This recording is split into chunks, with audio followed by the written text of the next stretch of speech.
The morning sun barely touched the cracked streets when little Lila pushed her old, dented bicycle out of the shed. The paint was chipped, one pedal squeaked, and the basket leaned to one side. But to her, it was priceless. Her late mother had given it to her before she passed away 3 years ago. Every time she touched the rusted handlebars, she felt her mother's warmth again. As she rode to school, her classmates whispered and giggled. "Look at her bike! Did she pick it from the trash?" one boy shouted. Lila kept her head down, pretending not to hear, though her chest ached. Her father, Mark, worked long hours at the factory, and she didn't want to add to his worries. She always told him school was fine, but deep down, she wished someone, anyone, would see the story behind her broken bicycle. When she got home that evening, her stepmother, Clara, was already waiting by the door. "Lila, look at you. That bicycle is a disgrace. Do you know what people think when they see it?" Clara's voice dripped with disdain. Lila's hands tightened on the handlebars. "But Mom gave it to me," she whispered. Clara rolled her eyes.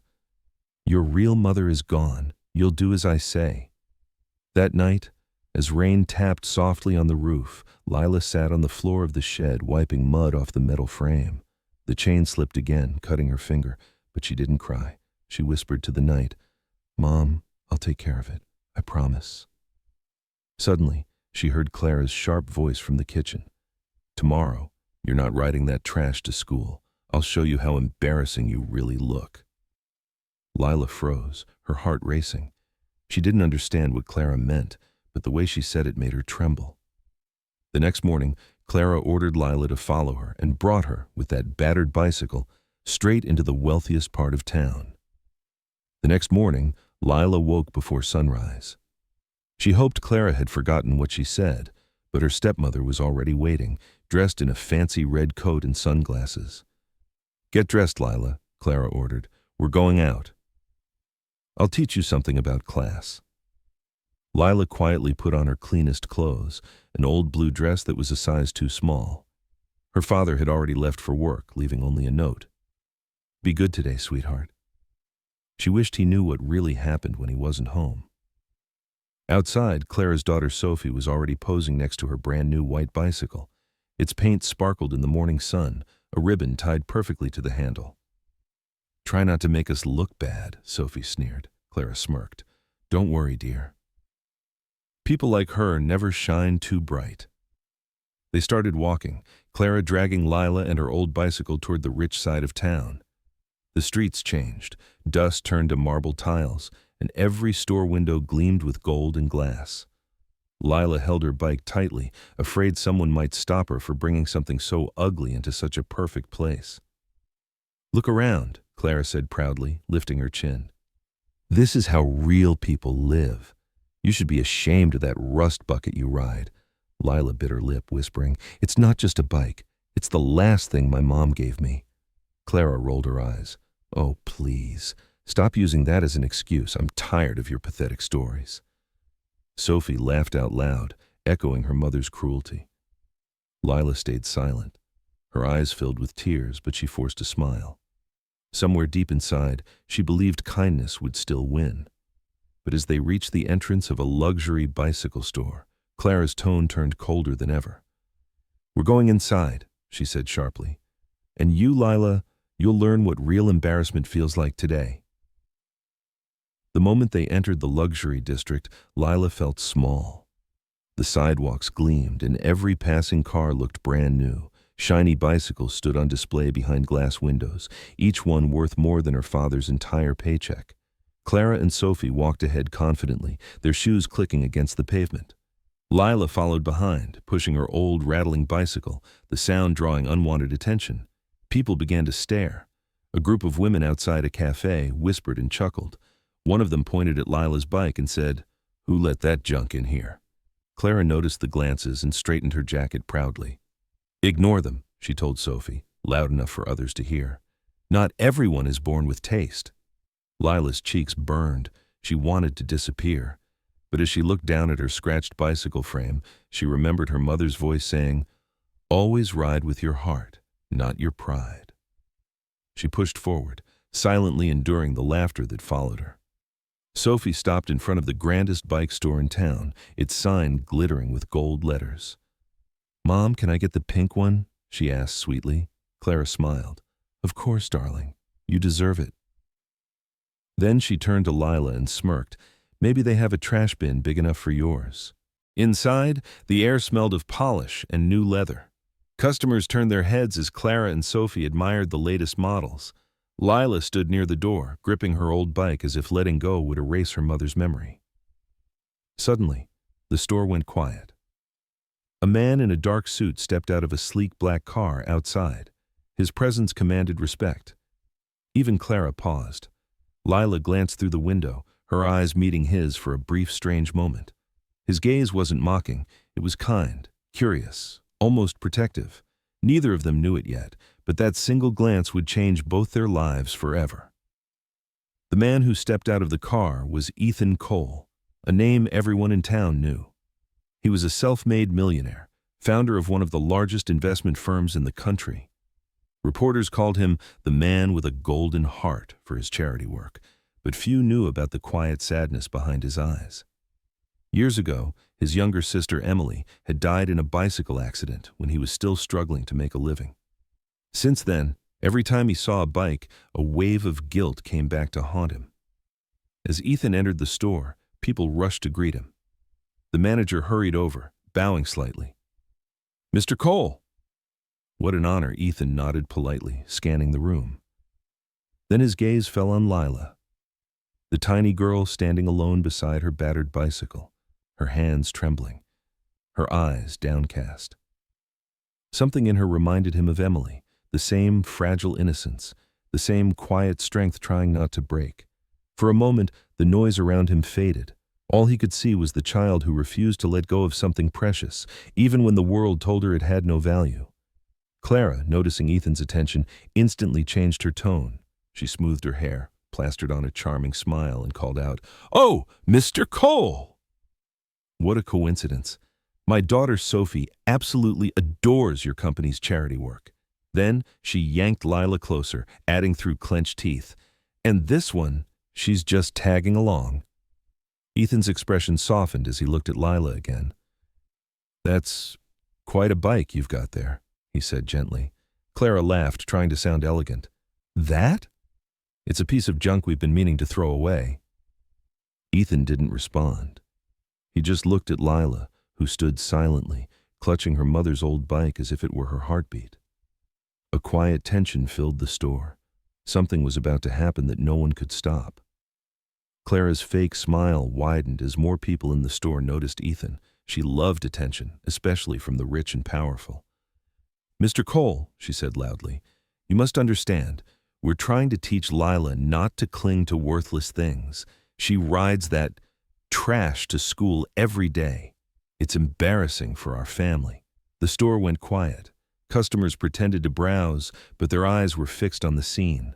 Lila's heart pounded in her chest. She wanted to disappear, to vanish into the floor. Her hands gripped the bike handles so tightly her knuckles turned white. Clara snatched the bicycle from her.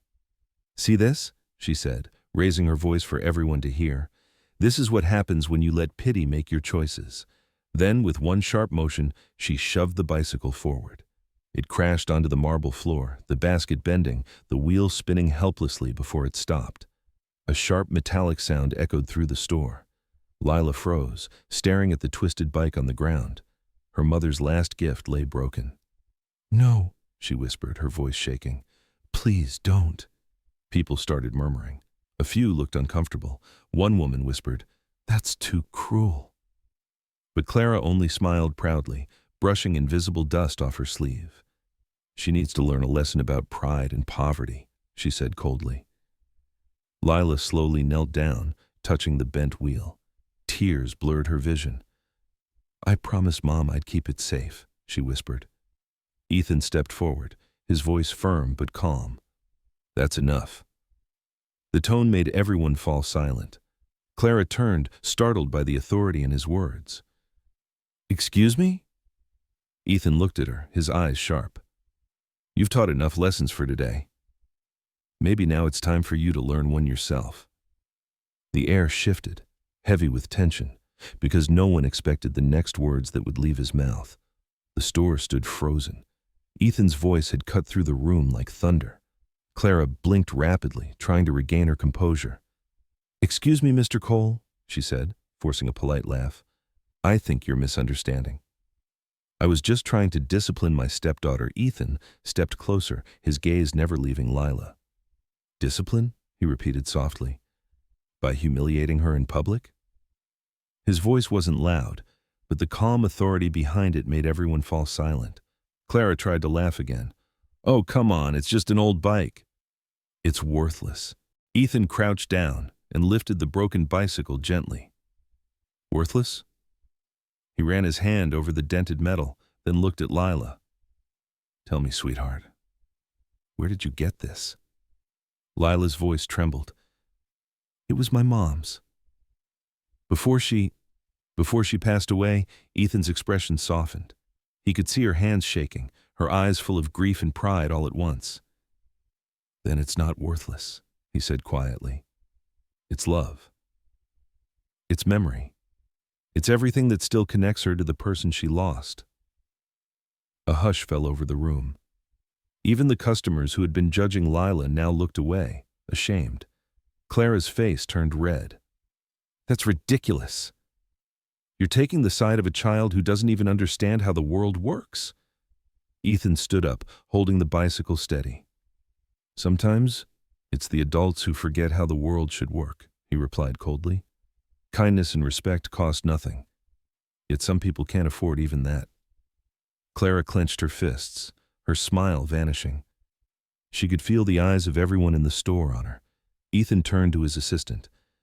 "Find out who this girl is and where she lives." Clara froze, realizing this stranger had just changed the story she thought she controlled. That night, Ethan couldn't stop thinking about the little girl with the broken bicycle. Her trembling hands, her quiet dignity, something about her refused to leave his mind. He sat by his office window, the city lights glowing below, and spoke softly to his assistant David. "Find out everything you can about that girl, Lila. I want to know who she is, where she comes from, and what she's been through." By morning, the report lay on his desk. Ethan opened the file slowly, reading each word. Lila Anderson, 10 years old.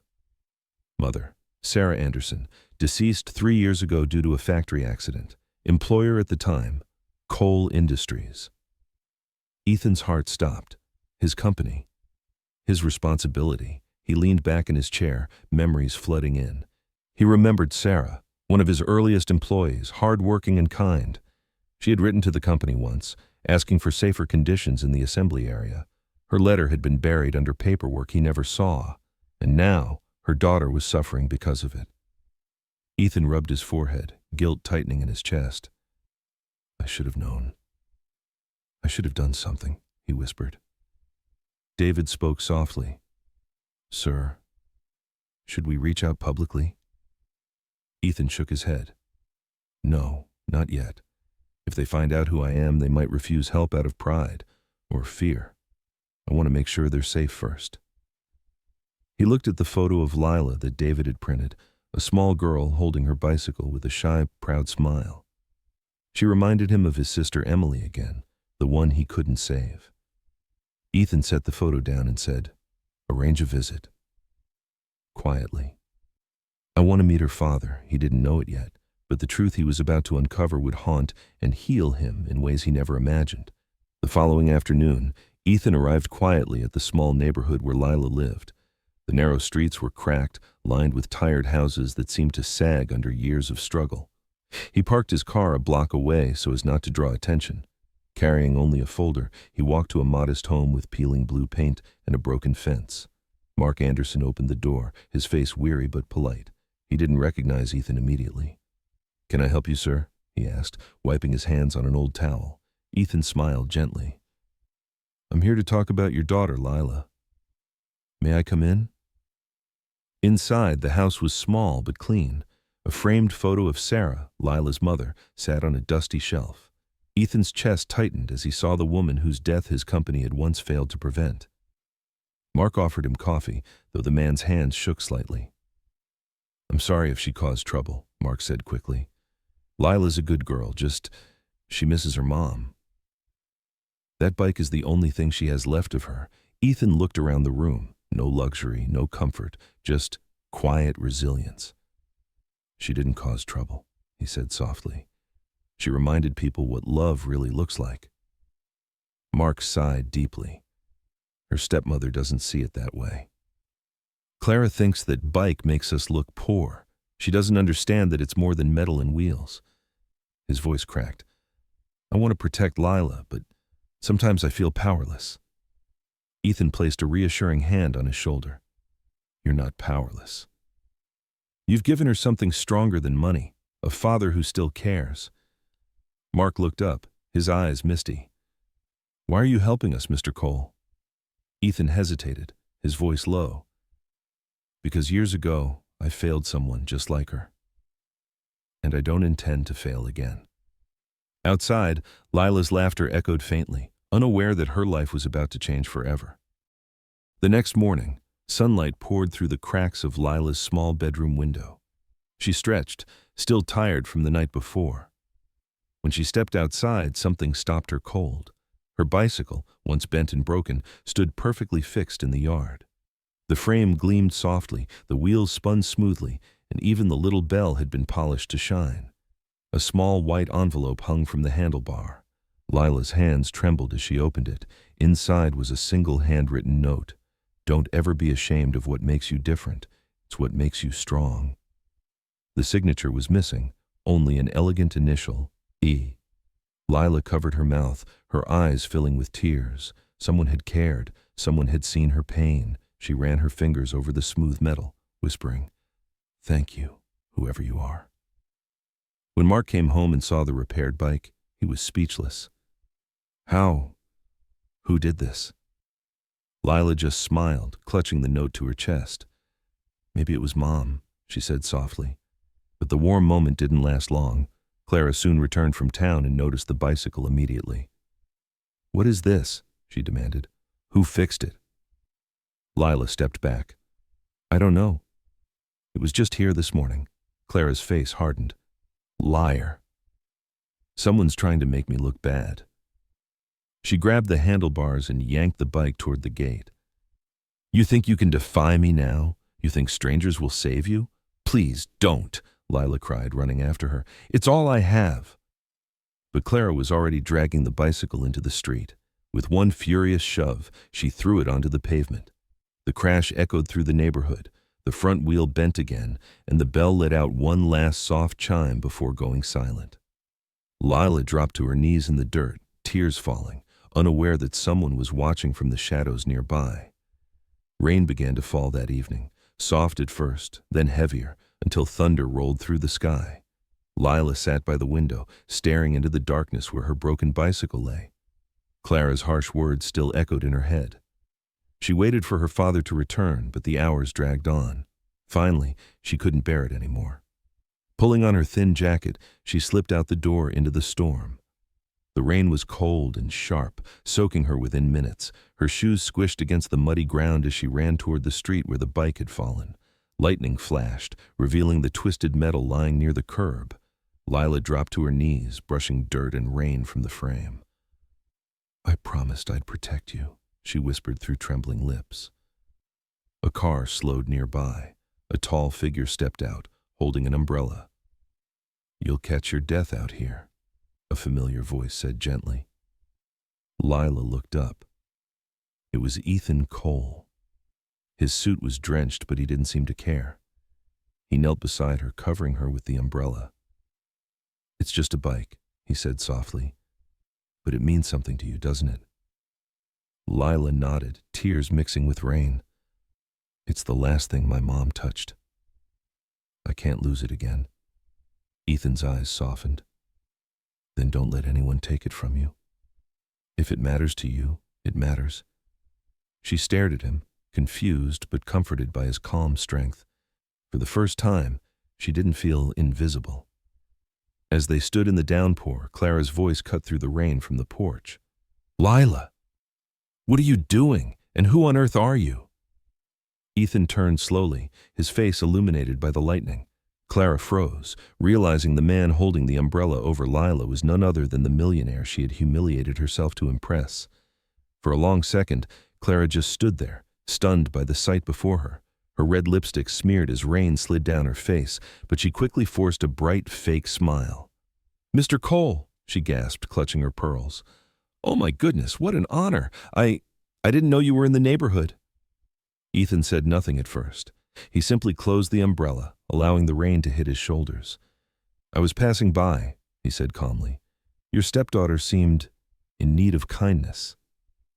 Clara's eyes flicked from him to Lila, who stood shivering, clutching the broken bicycle. Her expression shifted instantly from surprise to calculation. "Oh, this silly child," Clara laughed nervously. "She's always overdramatic. I told her to come inside, but she insists on playing in the rain." "You know how children are." Ethan's gaze didn't waver.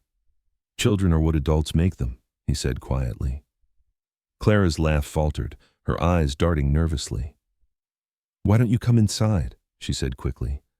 "Please, Mr. Cole, it's pouring out here." "I'll make you some tea." He hesitated, then nodded. "All right." He placed a hand on Lila's shoulder, steadying her as they walked toward the small house. Inside, Clara moved frantically, wiping counters, straightening furniture, pretending her home was more elegant than it was. Sophie appeared from the hallway, surprised to see a famous man standing there. Clara whispered, "Smile, dear." "This is our chance." Ethan took a seat at the worn-out kitchen table, looking around. "It's a nice home," he said simply. Clara sat across from him, forcing a laugh. "We do what we can. Of course, with a little help, we could do so much more." Ethan's brow furrowed slightly. "Help?" Clara leaned closer, lowering her voice.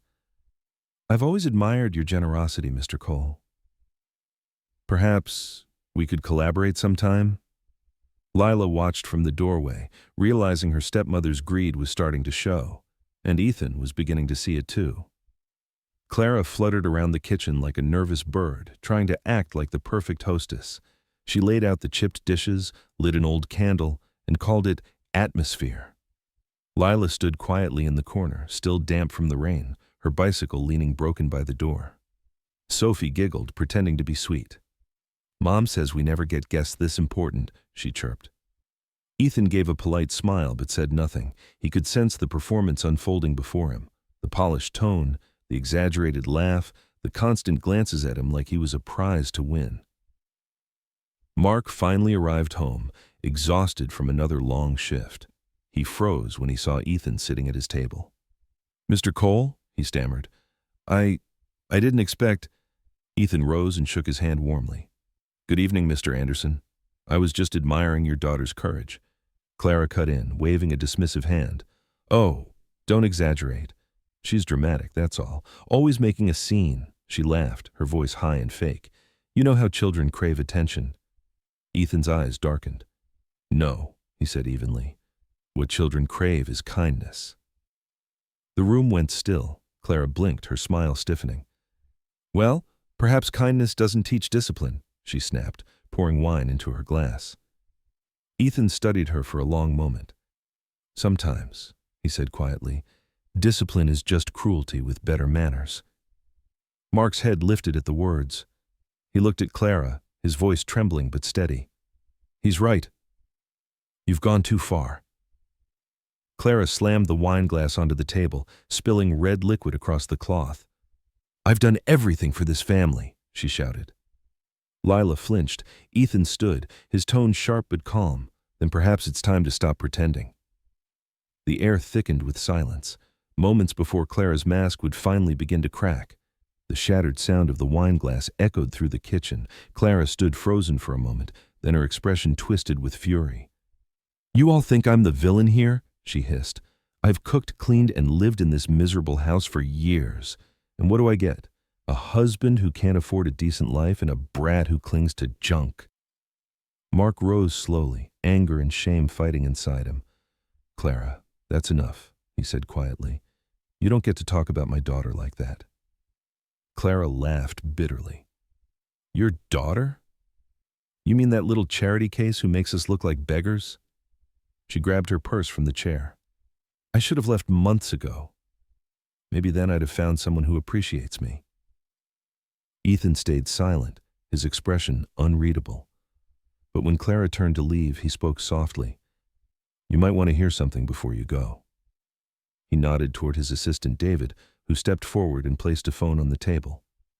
A voice played through the speaker, Clara's voice. That worthless girl embarrasses me. If I could, I'd throw that bike in the trash myself. The room went still. Clara's face drained of color. Where did you get that? She stammered. Ethan's tone was calm but firm. You said those words in the store yesterday. My team records everything during charity events. Unfortunately for you, the world now knows what kind of person hides behind that polished smile. Clara's hands trembled as she looked around, searching for someone to defend her. No one did. Even Sophie lowered her eyes, ashamed. Ethan stepped closer. You should leave, Mrs. Anderson. You've done enough harm to this family. Clara's lips quivered, her pride crumbling. With one last glare, she grabbed Sophie's hand and stormed out into the rain. As the door slammed shut, the silence left behind felt heavier than any storm. The sound of the slamming door echoed through the house, then faded into the hum of rain outside. For the first time in years, silence filled the Anderson home, not cold or angry, but quiet, almost peaceful. Lila stood in the middle of the kitchen, unsure what to feel. Clara was gone. Sophie was gone. The storm had finally ended, yet her heart still trembled from everything that had happened. Mark sank into a chair, covering his face with his hands. I should have stopped her sooner, he whispered, his voice cracked, full of guilt. I saw what she was doing, but I was afraid. Afraid of losing the little stability we had. Ethan stepped forward, resting a hand on his shoulder. You didn't fail, Mark. You endured. And sometimes, endurance is the bravest thing a person can do. Mark looked up, his eyes red. But Lila, she deserved better. Lila walked over slowly and hugged him from behind. It's okay, Dad, she said softly. We have each other now. That's enough. Ethan watched them, a lump forming in his throat. He hadn't realized how deeply this family's pain had affected him until that moment. They reminded him of the love he lost and the second chance he never thought he'd find. Later that evening, they shared a small dinner together, rice, soup, and a bit of laughter. It wasn't fancy, but it felt like home. Lila even smiled for the first time in days. Mr. Cole, she said shyly, thank you for helping us. Ethan smiled. You helped me first, Lila. You reminded me that even broken things can still have meaning. Just then, his phone buzzed. He glanced at the screen, an urgent message from his office. The board of directors wanted him back in the city immediately. Ethan looked at the family before him, torn between duty and something far more human. The next morning, the rain had stopped, leaving the air crisp and clean. Ethan stood outside the Andersons' small house, his car waiting by the curb. He was leaving for the city. His company needed him, but something in his heart didn't want to go. Mark shook his hand firmly. Mr. Cole, I don't know how to thank you, he said. You've done more for us than anyone ever has. Ethan smiled faintly. You don't owe me thanks, Mark. Just promise me you'll keep fighting for your daughter. She's stronger than she looks. Lila ran up, clutching a small paper bag. I packed you something, she said shyly. Inside was a sandwich, slightly uneven but made with care. Ethan chuckled. You made this? She nodded. You helped fix my bike. I wanted to do something for you. He knelt down so their eyes met. You've already done something for me, Lila. You reminded me what matters. Then he reached into his coat pocket and pulled out a small silver bell, the same kind once on her bike, but polished and engraved. The word hope shimmered on its surface. When you hear this sound, Ethan said softly, placing it in her hand, remember that you deserve good things. Never doubt your worth, even when people try to make you feel small.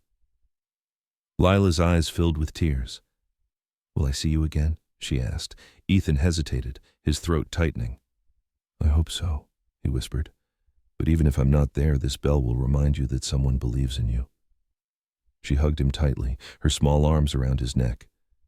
"Thank you," she murmured. He stood, gave a final nod to Mark, and stepped into his car. As it drove away, Lila rang the little bell. Its clear, bright tone echoed through the quiet street. 3 days later, a news report flashed across the TV. Ethan Cole had been in a serious car accident. The television flickered in the dim living room. A news anchor's somber voice filled the air. Billionaire philanthropist Ethan Cole was injured in a car crash late last night. Sources say he remains in critical condition at St. Mary's Hospital. The sandwich Lila had made for him lay untouched on the table. Her small hands trembled as she clutched the silver bell he'd given her. The word hope glinted faintly in the gray light. Mark turned off the TV, shaken. "He'll be okay," he said, though his voice carried no conviction. "People like him always have the best doctors." But Lila shook her head. "He's not just people, Dad. He's my friend." Her voice cracked, full of fear and sorrow. She ran to her room, grabbed her jacket, and slipped out before Mark could stop her. Rain started to fall again, but she didn't care. The streets were slick, cold wind biting her face as she pedaled her bent bicycle toward the city. She didn't know the way to St. Mary's Hospital, only that she had to find it. Every push of the pedals hurt, but she kept going. Cars honked, people stared, but she rode harder, whispering to herself, "Don't give up, Mr. Cole. Please don't give up." Her dress clung to her skin, and tears mixed with the rain. After what felt like hours, she finally reached the glowing hospital sign. The security guard frowned when he saw the drenched child. "Sweetheart, visiting hours are over." "I need to see Ethan Cole," she gasped. "He saved me." "Please." The man hesitated, seeing the desperation in her eyes. After a long pause, he sighed and picked up the phone. Moments later, a nurse approached gently. "Room 208, she said softly. "He's been waiting for you." Lila's heart raced. How could he be waiting if he was still fighting to survive? Lila's heart pounded as she climbed the long hospital staircase to room 208. Her shoes squeaked against the linoleum floor, still soaked from the rain. Nurses passed by with quiet urgency, the smell of antiseptic heavy in the air. When she reached the door, her hands hesitated on the handle. What if he didn't remember her? What if he never woke up? But when she slowly pushed the door open, a soft voice broke the silence. "You made it." Ethan was awake, pale but smiling faintly from the bed. A bandage wrapped around his head, tubes connected to his arm, yet his eyes were still kind. Lila gasped, "You're alive!" She ran to his side, tears streaming down her cheeks. Ethan chuckled weakly, "Barely, but I wasn't going anywhere without saying goodbye properly." She shook her head, clutching his hand. "You can't say goodbye." "You promised to hear the bell again." She held it up, letting the little chime echo through the quiet room. Ethan's eyes softened, emotion glistening behind them. "I did promise, didn't I? You know, Lila, when I woke up, I thought about that word. Hope. It's funny how a little girl reminded a grown man what it really means." Lila sniffled.